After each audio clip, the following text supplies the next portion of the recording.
Just in, Bongbong Marcos, emosyonal na sinalubong ang mga labi ni Doc Willie Ong sa NAIA International Airport.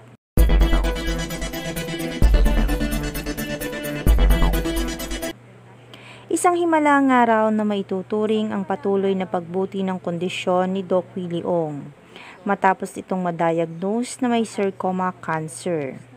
Matatanda ang ginulat ni Doc Willie Ong ang buong mundo sa karamdaman nitong pinagdadaanan ngayon. Sobrang hirap daw ng sitwasyon niya ngayon dahil may mga bagay siyang hindi na niya magawa ngayon kumpara noon. Sobrang expensive din daw ng mga gamot na kanyang iniinom ngayon. Tanging dasal na lang daw sa Panginoon ang kanyang kinakapitan ngayon. Dahil sa sakit niya raw ngayon ay swerte na kung makakasurvive pa siya. Dahil kahit anong oras daw mula ngayon ay pwede na siyang bawian ng buhay. Dagdag pa na pahayag ni Doc Willie Ong, sa laking araw ng ibinagsak ng kanyang katawan ay maging siya raw ay hindi nakilala ang sarili. Kaya naman maging ang mga taong natulungan nito sa pagbibigay kaalaman sa pangkalusugan ay sobrang naawa na kay Doc Willie. Tanging maiaambag nga lang daw nila ngayon ay tulong ay ang pagdarasal para dito.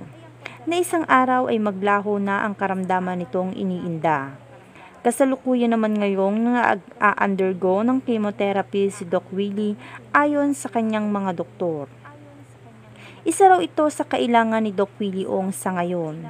Wala man daw katiyakan na gagaling siya rito ayon sa mga doktor ay mas mapapahaba naman ito ang buhay ni Doc Willie Ong. Ayon naman sa aming nakalap na impormasyon ay nagpaabot na ng tulong pinansyal si BBM para kay Doc Willie upang hindi na ito mamproblemahin ang pagpapagamot nito. Personal namang sinalubong ni BBM si Doc Willie Ong sa airport para bigyan din ng pagpupugay sa mga magagandang naiambag nito sa bayan, gaya ng pagbibigay nito ng libreng konsultasyon sa mga mahihirap na tao.